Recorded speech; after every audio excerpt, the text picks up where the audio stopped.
아동부 성경학교도 진행되니까 여러분들이 꼭 기도해 주시기를 부탁을 드립니다. 이렇게 어려운 가운데에서도 성경학교 진행하고 수련회 합니까? 그렇게 말씀하시는 분도 계세요. 왜 멈추지 않습니까? 멈추지 않는 이유가 뭘까요?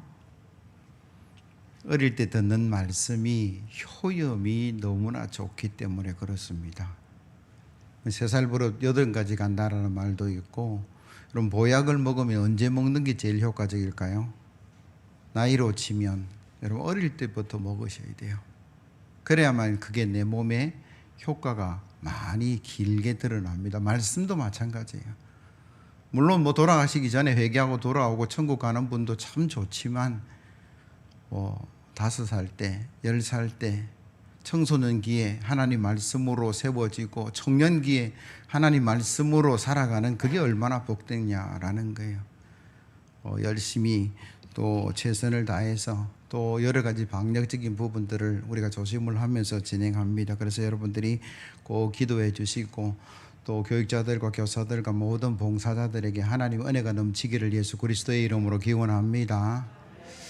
이 여름에 성경학교 수련회 때 한 번쯤 꼭 언급하고 싶은 사람이 있는데 로버트 레이크스라는 분이에요. 영국 사람인데 신사인 나라 영국에서도 17세기, 18세기 사회가 굉장히 타락할 때가 있었습니다. 얼마나 타락했냐고 하면 청교도들이 나라를 등지고 신대륙으로 신앙의 자유를 찾아서 갈 정도로, 고향을 떠날 정도로 사회가 부패하고 교회가 어려움을 당할 때가 있었어요. 사회도 마찬가지고 교회도 마찬가지고 그런 어려움 속에 있었습니다. 특별히 농촌의 삶이 어려워서 수많은 사람들이 도시로 왔는데 그 사람들이 직공으로 일을 하는데 너무나 월급이 작은 거예요. 거의 노예처럼 살았습니다.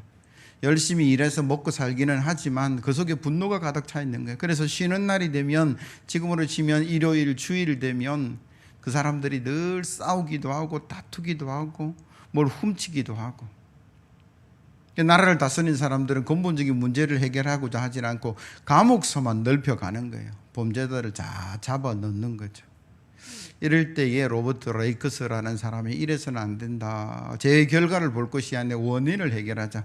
그래서 바른 교육을, 올바른 교육을 실천하기 위해서 주일학교라는 것을 시작했습니다. 그 주일학교가 지금은 교회 안에서 하고 있지만 처음에는 교회 밖에서 빈민을, 가난한 사람들을, 학교 가서 공부 못하는 아이들을 중심으로 시작된 게 바로 주일학교죠. 주일날 10시부터 12시까지, 오후 1시부터 5시까지 읽기, 서기, 예배, 교리교육, 성서연구, 영어 공부 이런 것들을 했고, 그 과목을 제가 보니까 손 씻기, 얼굴 닦기, 머리 빗기까지 훈련을 시켰어요. 그러니까 분위기가 얼마나 우리가 어려웠던가를 짐작할 수 있다라는 거죠. 그러니까 교회 학교 내지는 주일학교의 출발은 사회교육적인 주일학교였다, 그렇게 말할 수 있어요. 가난한 사람과 배우지 못하는 사람들을 공부시키기 위한 출발이, 그게 영국에서 미국으로 가서 한때는 그대로 가다가 왜 일반 과목을 주일날 가르치느냐라는 비판 때문에 분리하기 시작했습니다. 그래서 일반 학교 과목들은 다 학교로 보내고 교회 학교, 주일 학교는 성서를 가르치고 주의 말씀을 가르치고 회심에 대한 일들을 하면서 미국의 수많은 사람들이 하나님께로 돌아오는 역사가 있었고, 그 선교사들을 통해서 우리나라에 주일 학교 들어왔어요. 그리고 대한민국의 산업화와 함께 그 주일 학교의 부흥을 통해서 한국 교회가 엄청난 부흥을 이루었죠. 대한민국 세계에서 제일 큰 교회가 어느 나라에 있을까요? 대한민국에 있습니다. 이렇게 단기간에 폭발적인 성장을 이루었던 것은 단 하나 꼽아라 그러면 주일학교 부흥으로 그렇게 말할 수 있는 거죠. 그래서 우리가 주일학교 내지는 성경학교 수련회를 포기하지 않는 것은 지금도 아이들에게 말씀을 심으면 그들이 자라나서 성인 교육이 되고 또 사회를 변화시키는 그런 놀라운 축복과 은혜가 있는 줄로 믿습니다. 다시 한 번 더 부탁하는데, 여러분 교육자들과 교사들과 봉사자들에게 늘 격려해 주시고 기도해 주시기를 예수 그리스도의 이름으로 기원합니다. 오늘 본문은요, 차세대 지도자 엘리사가 세워지고 그가 여리고 선지 학교에 갔을 때에 그 선지 학생들과 만나서 이야기하고 삶을 살아가는 그 부분을 통해서 함께 은혜를 나누고자 하는데, 제일 먼저는 엘리사에게 경배한 선지 생도들의 모습을 우리가 보게 되는데 15절 말씀이에요. 맞은편 여리고에 있는 선지자들의 제자들이 그를 보며 말하기를 엘리야의 성령이 하시는 역사가 엘리사 위에 머물렀다 하고 가서 그에게 나아가 땅에 엎드려 그에게 경배하고.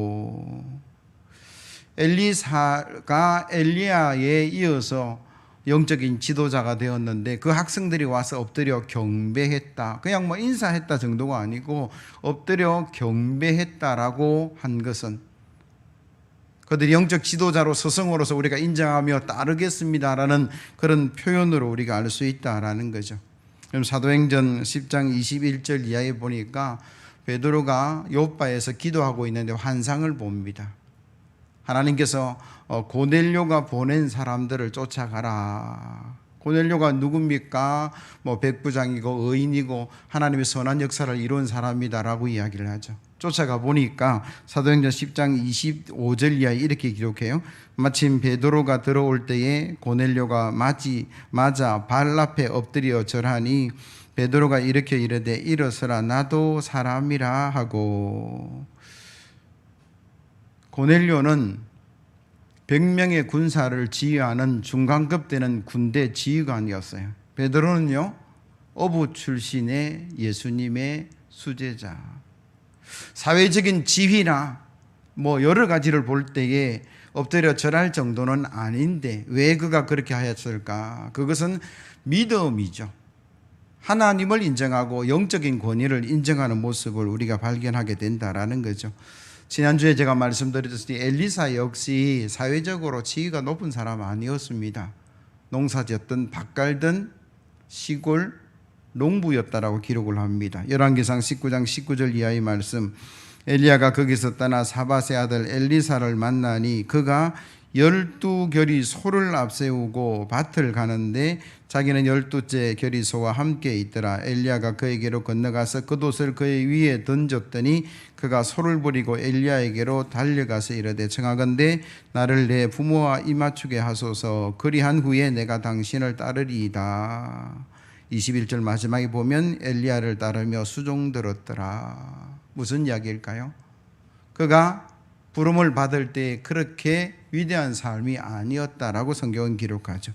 그렇다면 이 선지학교 학생들 중에는 엘리사보다 나이 많은 사람이 있었을까요? 없었을까요? 분명히 있었을 거예요.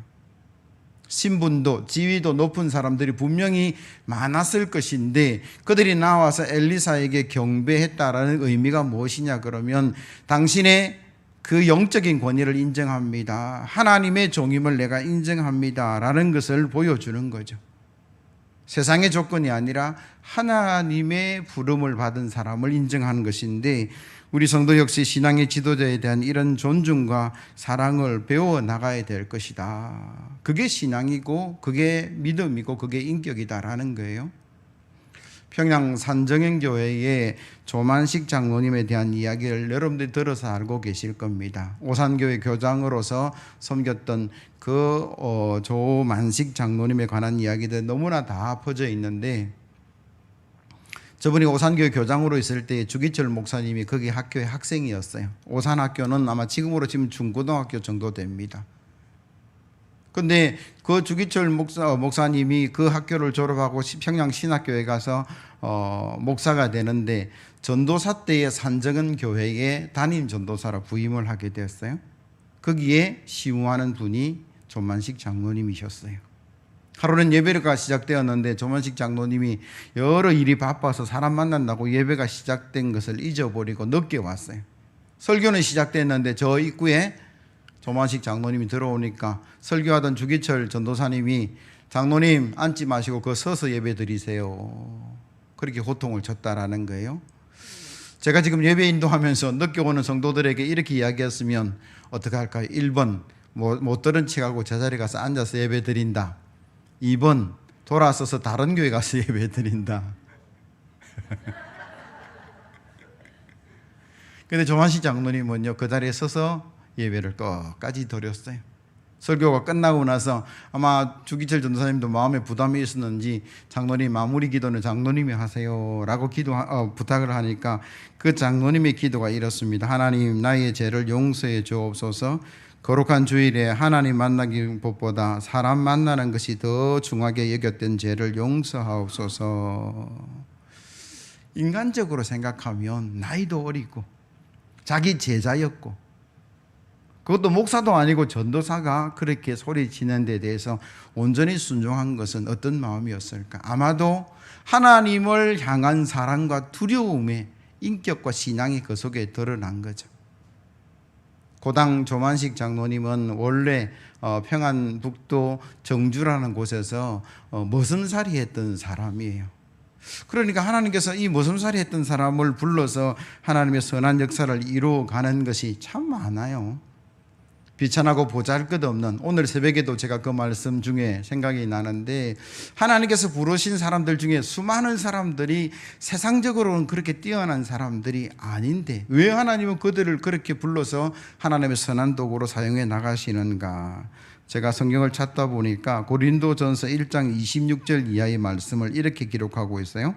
형제들아, 너희를 부르심을 보라. 육체를 따라 지혜로운 자가 많지 아니하며 능한 자가 많지 아니하며 문불이 좋은 자가 많지 아니한도다. 그러나 하나님께서 세상에 미련한 것들을 택하사 지혜 있는 자들을 부끄럽게 하려 하심이요 세상에 약한 것들을 택하사 강한 것들을 부끄럽게 하려 하시며 하나님께서 세상에 천한 것들과 멸시받는 것들과 없는 것들을 택하사 있는 것들을 폐하려 하려 하시나니 이는 아무 육체도 하나님 앞에서 자랑하지 못하게 하려 하심이라.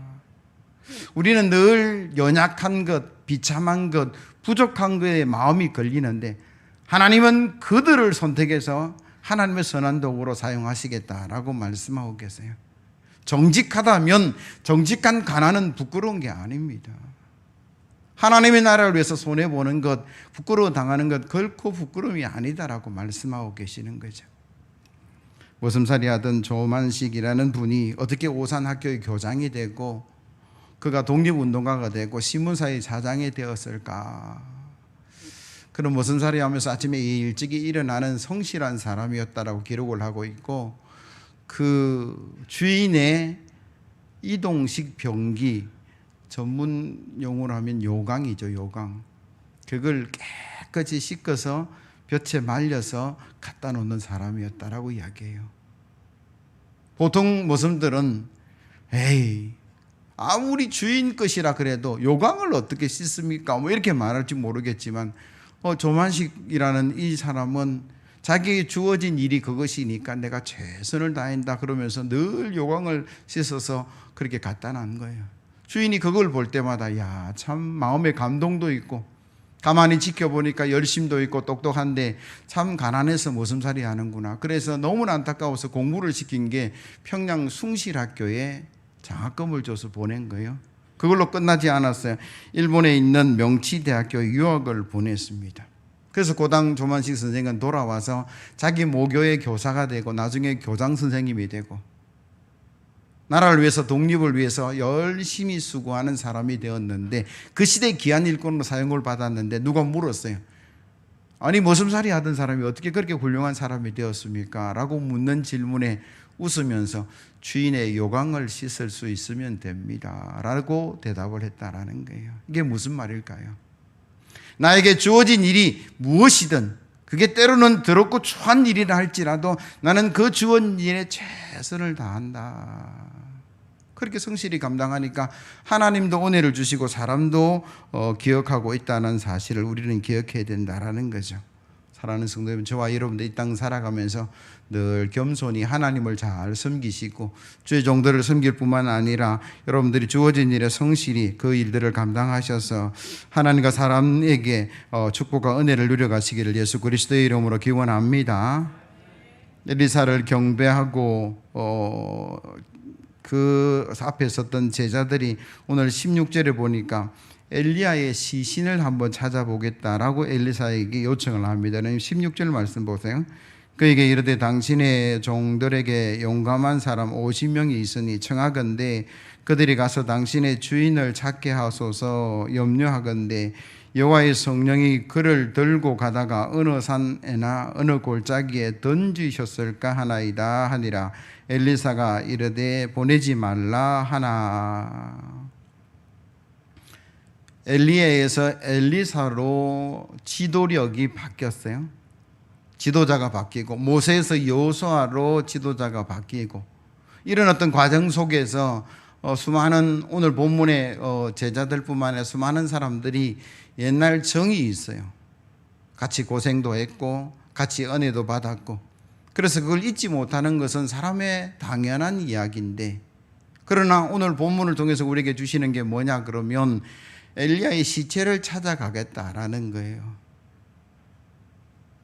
엘리사 앞에서 그런 요청을 하는 사람들의 마음이 무엇이었을까? 당신은 차세대 지도자로 내가 인정합니다라고 경배까지 해놓고는 엘리야의 시체를 찾겠다라고 나서는 이유가 있었다라는 거예요. 아직까지 엘리야를 잊어버리지 못하고 그의 지도력에 마음이 끌려있다라는 것이고, 혹여나 살아있으면, 혹여나 무덤이라도 있으면 우리가 그를 기념하겠다라는 마음인데, 여러분 이런 것들이 공동체에서는 참 어려움이 될 수도 있다라는 생각을 해요. 한국 교육 문제 중에 하나가 뭐냐면 원로 목사와 담임 목사의 지도적의 이양이 제대로 안 돼서 어려움을 당하는 교회들이 참 많이 있습니다. 하나님의 방법이 무엇이었을까? 모세의 흔적도 지워버리고 엘리야의 흔적도 지워버리기 하나님의 방법이었어요. 모세에 만약에 무덤이 있었다면, 엘리야의 시체를 찾아다가 그걸 기념비로 세웠다면 아마도 여호수아도 엘리사도 제대로 사역을 할 수 없었을 것이다라는 생각을 들어요. 그런데 오늘 고집을 피우고 있는 사람들의 모습이 내가 그 시체를 찾아 나서겠다라고 이야기하는 것은, 왜 하나님께서 불려 갔는데 성천시켰는데 믿지 못했을까? 단순하게는 내가 보지 못해서 그래요. 엘리사는 보고 아니라고 이야기하지만 자기들이 보지 못했기에 내가 믿을 수 없다, 그렇게 이야기하는 거죠. 부활하신 예수님이 제자들에게 나타나서 많은 말씀을 하셨을 때 그 자리에 없었던 도마는 내가 내 손가락으로 옆구리를 찔러보고 손바닥에 만져봐야만 믿겠다라고 이야기하는 모습이 아마도 이 사람들의 모습이고 우리의 모습이지 않을까. 어떻게 사람이 죽지 않고 하늘나라 갈 수 있을까요? 어떻게 죽은 사람이 살아날 수 있을까요? 도마든 선지생도든 내가 이해할 수 없는 거예요. 내 지식으로 내 경험으로 받아들일 수 없기에 나는 인정할 수 없다는 극히 자기 중심적인 삶을 지금 이야기하고 있는 거죠. 믿음이 뭘까? 여러분, 중심 이동입니다. 한번 따라 합시다. 중심 이동. 신앙이 뭐냐? 믿음의 그리스도인이 그 그리스도인으로 살아가는 것은 중심이 이동하는 건데, 내 경험과 내 지식과 내 어떤 이해에서 하나님 말씀을 통해서 하나님의 지식과 하나님의 경험과 하나님의 은혜 속으로 중심 이동이 일어나는 게 그게 신앙이다라는 거예요. 왜 예배 드립니까? 당연히 주일날 예배 드려야지요 라고 하지만, 이 예배의 찬송과 기도와 말씀을 통해서 우리가 세상에 일주일 살아가면서 늘 내 중심으로 살았어요. 내 능력으로, 내 힘으로, 내 고민하고 내가 막 때로는 낙심하고 살았다가 주일날 주님 앞에 와서 그거 다 내려놓고 하나님께 맡기겠습니다. 하나님 말씀 듣고 힘을 얻겠습니다. 독수리 날개치며 창공을 나르는 힘과 능력을 주옵소서. 그렇게 부여갖고 다시 세상으로 나아가서 신앙으로 살아가는 것은 한마디로 말하면 나의 중심에서 하나님 중심으로 이동하는 게 신앙인이고 신앙생활이다, 그렇게 말할 수 있어요. 간곡하게 부탁하는데 오늘 저와 여러분들이 이 시간 여러분 중심 이동이 일어나기를 예수 그리스도의 이름으로 기원합니다. 몇 주 전에 우리 당회원 단톡방에 한 장로님이 너무나 귀한 글을 올려서 제가 오늘 그걸 예화로 사용하는데, 북유럽의 한 교회가 있었다라고 합니다. 그 교회 안에는 사람 키만한 예수님의 형상이 있었대요. 사람들이 거기 와서 기도하면 그 기도가 이루어지는 거예요. 그래서 온 동네 소문이 났습니다. 그래서 많은 사람들이 와서 기도하고 응답을 받고 기쁨을 얻고 돌아갔어요. 그래서 많은 사람들이 와서 기도하고 응답받고 또 예수님 동상을 만지기도 그렇게 하는 것을 그 교회 문지기가 그걸 지켜본 거예요. 야, 참 좋다. 그래서 자기가 그 교회를 관리하면서 그 동상 앞에 나가서 자기도 기도하는데, 예수님, 제가 하루만 이 동상이 되어서 수많은 사람들의 기도를 듣고 위로하는 그런 일들이 있으면 좋겠다라는 그 소원을 가지고 기도하기 시작했어요. 아니나 다를까 얼마 지났을까 예수님께서 그 문지기에게 이런 이야기를 하는 거예요. 그럼 좋다, 하루만 바꿔보자. 네가 이 동상이 되고 나는 문지기가 되어서 교회를 한번 섬겨볼게. 단 한 가지 조건은 수많은 사람들이 기도하더라도 기도를 듣기만 하지 네가 어떤 말을 하지 않고 침묵을 지키겠다는 약속만 하라. 그래서 문지기가 약속을 하고, 예수님은 문지기가 되고 문지기는 예수님이 되어서 기도의 그 일들을 듣고 있는데, 제일 먼저 쫓아온 사람이 부자였어요. 부자. 가방에 돈을 한끗 들고 노론장으로 행하면서 예수님께 나가서 오늘 정말 돈을 2배, 3배 따게 해주세요. 뭐 그렇게 기도하기 위해서 기도하고 그 자리를 떠나갔어요. 그런데 이분이 얼마나 마음이 바빴던지 기도만 하고 가면서 돈 보따리를 거기에 놓고 간 거예요. 이보시오, 당신 돈 보따리 놓고 갔습니다라고 말하고 싶었는데 예수님하고 약속이 뭐예요? 침묵을 지키기로 했으니까 그냥 보냈어요. 그가 떠나고 나서 두 번째 기도하러 온 사람이 가난한 농부였는데, 그의 아내가 병들어서 중병에 걸려서 죽어가고 있는데 고칠 병원 갈 약 살 돈이 없어서 예수님께 나아가서 기도한 거예요. 근데 기도하고 나니까 옆에 무슨 가방 보따리가 아닌데 보니까 돈이 가득 들어있는 거예요. 아, 하나님께서 나에게 응답하셨구나. 감사기도 드리고 그걸 들고 갔어요. 세 번째 찾아온 사람이 청년인데 바닷가를 향해서 항해를 하고 먼 대를 향해서 꿈을 꾸는 그 청년이 안전을 위해서 기도하러 왔는데, 한참 기도하고 있는데 첫 번째 돈을 놓고 간 부자가 막 흘리벌떡 쫓아온 거예요. 그리고 돈을 놓았던 자리에 보니 돈이 없으니까 주변에 아무도 없고 청년이 혼자 기도하고 있으니까 그 사람에게 내 돈 어떻게 했냐라고, 내놓으라고 그 사람을 막 윽박지르고 멱살 잡고 흔드는 거예요. 아니, 나는 처음부터 못 봤다고. 나는 아니라고. 그러니까, 아니, 당신이 숨기고 지금 모른 척 하는가, 경찰서에 가자고. 아니, 제가 1시간은 배를 타고 가야 되는데 경찰서 가면 안 된다고. 옥신각신 하는데 이 예수님의 동상에 서 있는 문지기가 아무리 생각해도 이게 억울함을 풀어줘야 되겠다. 그래서 침묵을 깨웠어요. 그리고 부자에게 뭐라고 얘기했냐면, 당신 돈은 이 사람이 아니고 아까 기도의 두 번째 농부가 가져갔는데 그 길 찾아가 보라.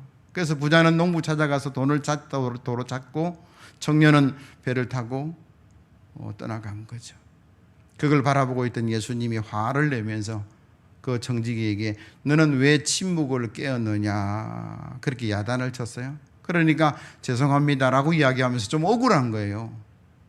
제가 침묵을 깨고 그 자리에서 내려온 것은 하루 있겠다고 했는데 반나절도 못해서 내려온 거는 죄송한데, 예수님, 제가 바르게 했지 않습니까? 싸움을 멈추게 했고 각자의 길을 가게 했지 않습니까? 라고 이야기하니까 예수님의 말씀이 뭐냐 그러면, 네가 침묵을 깬 것도 나와 약속을 지키지 않았던 것도 문제이지만 너가 간섭하지 않은 게 훨씬 더 좋은 결과를 가져올 수 있었다. 그러면서 예수님이 하신 말씀이 이거예요. 부자는 그 노름판에서 그 돈을 잃어도 아무 상관없는 사람이었어요. 그것은 있어도 살고 없어도 사는 사람이었는데, 가난한 농부의 아내는 그 돈이 없어서 죽어간다라고 이야기하는 거예요. 그리고 그 청년은 경찰서에 갔으면 아마 그 배를 놓쳐서 그 배를 못 탔을 것인데, 너 때문에 그 배를 타고 항해하다가 그 배가 침몰되어서 그 젊은 아까운 청춘이 목숨을 잃게 되었다라는 이야기를 하는 거예요. 나는 옳다라고 생각했어요. 나는 바르다고 생각했어요. 나는 화평을 이루겠다라고 침묵을 깨고 예수님과 약속을 깨었는데, 그 결과적으로 볼 때는 하나님과 약속, 예수님과 약속, 그 말씀을 지켜내는 게 얼마나 귀한 것이었는가. 그러면서 예수님이 한마디 더 하셨어요. 내가 침묵으로 일하는 이유가 바로 여기에 있다라고 말씀하십니다. 아무리 우리가 옳은 생각이라 할지라도, 아무리 우리가 바른 일이라 할지라도 생명을 잃는다 그러면, 죽을 병에 사람이 살아나는 일들에 어려움이 있다면 우리는 신중함이 필요하다라고 오늘 성경은 말씀하고 계시죠. 근데 우리는 늘 내 중심으로 살 때가 많습니다. 내가 옳으면 옳은 거고, 내가 싫으면 싫은 거고, 다른 사람이 아무리 옳다라고 이야기해도 때로는 우리는 우리의 고집을 내려놓지 못하는 그런 어리석은 삶이 우리에게 있다라는 거죠. 오늘 본문으로 돌아가서 엘리야의 성천을 목격했고 성령에 충만한 엘리사가 그 선지 생도들의 요청을 허락했다, 그렇게 기록합니다. 여러분 17절 18절 말씀 같이 읽습니다. 시작. 무리가 그로 부끄러워하도록 간청하매 보내라 한지라 그들이 50명을 보냈더니 사흘 동안을 찾되 발견하지 못하고 엘리사가 여리고에 머무는 중에 무리가 그에게로 돌아오니 엘리사가 그들에게 이르되 내가 가지 말라고 너에게 이르지 아니하였느냐 하였더라. 아멘. 무리가 그로 부끄러워하도록 간청하매 보내라 한지라. 엘리사는요 복격했어요. 엘리사는 알고 있어요. 그래서 아니다라고 이야기를 했는데도 불구하고 그의 선지 생도들이 부끄럽도록 간청했다. 요청하고 또 요청하고 또 요청하고 민망할 정도로 요청하니까 그래 그럼 한번 가봐라. 그러나 사실은 아니야 라고 이야기를 하는 거죠. 우리가요 이런 고집들이 너무나 많다라는 거죠. 그 고집의 결과가 무엇입니까? 3일 동안 샅샅이 뒤졌지만 찾지 못했어요. 왜? 하나님께서 하셨기 때문에. 그는 하나님이 하신 일에 대한 내 이해가 부족할 뿐이지 내 지식과 내 경험에 의해서 움직인 것이지. 하나님의 사람 엘리야는 하나님 중심에서 아니다라고 이야기를 하는 거예요. 내가 봤다라고 이야기를 하는 거예요. 그러나 아직까지 자기 중심에 머물러 있은 사람은 그 일을 고집하고 고집하다가 결국은 뭐하고 있어요? 허송세월을 보내고 돈도 잊어버리고 건강도 잃어버리고 나중에는 하는 말이 뭡니까? 없습니다. 그러니까 엘리사가 뭐라고 이야기합니까? 너희에게 이르지 아니하였느냐. 이 말씀을 통해서 우리에게 주시는 하나님의 음성이 무엇일까? 우리가요 열심히 살아가는 것 잘못된 것 아닙니다. 최선을 다해서 나아가는 것 잘못된 것 아니에요. 그러나 그 열심과 그 최선 앞에 하나님의 뜻이 무엇인가를 우리가 고민하고 물어보고 기도할 수 있어야 됩니다. 그것 없이 그냥 열심으로 살아가는 거예요. 그냥 열정대로 살아가는 거예요. 생긴 대로 그렇게 나아가는 거예요. 그게 하나님의 뜻에 맞으면 아무 문제가 없지만 하나님의 침묵을 깨는 것이고 하나님이 살리고자 하는 그 일에 방해되는 것이라면 후회할 수밖에 없는 것이 우리의 인생길인데, 때로는 우리가 이런 고집을 내려놓지 못할 때가 얼마나 많이 있습니까? 봐야 믿는죠. 내가 경험해야 내가 믿겠다. 그거는 모든 사람들이 다 할 수 있는 거예요. 보지 못하고 믿는 게 복되다. 그래서 예수님은 그렇게 말씀하고 계시는 거예요. 보지 아니한다 할지라도 저와 여러분한테 하나님의 귀한 성경책이 있는 줄로 믿습니다. 말씀을 읽을 때마다 우리가 믿어지면 되는 거예요. 매 예배 때마다 나와서 주의 종의 말씀을 들을 때마다 그걸 아멘으로 받아들이고 믿어지고 중심 이동이 일어나면 되는데, 그게 안 일어나서 오늘 본문의 엘리사와 그 선지 선도들의 일들이 우리 속에 일어나고 있다면 참으로 안타까운 일이다라는 생각을 합니다. 사랑하는 성도 여러분, 오늘 본문을 통해서 우리에게 주시는 하나님의 음성이 무엇입니까? 너무나 짧은 본문이지만 이 속에 하나님의 말씀이 우리 속에 있다는 사실을 기억하시고, 여러분 늘 자기 중심에서 벗어나서 하나님 중심으로 나아가는 저와 여러분들 되기를 예수 그리스도의 이름으로 기원합니다. 우리가 주의 종들을 섬기고 사랑하고 존중하듯이 여러분 가까이 있는 주의 종들을 섬기고 사랑하고 존중하십시오. 그리고 그를 통해 주시는 하나님의 음성을 들으시고 그 말씀을 내가 믿음으로 받아들여서 보지 않았지만 경험하지 않았지만 주의 말씀대로 가겠습니다. 그래서 허송세월도 보내지 않고 시간도 낭비하지 않는 그런 축복과 은혜 가운데 나아가는 저와 여러분들 되기를 예수 그리스도의 이름으로 기원합니다. 찬송가 353장 힘차게 박수치며 찬송하겠습니다.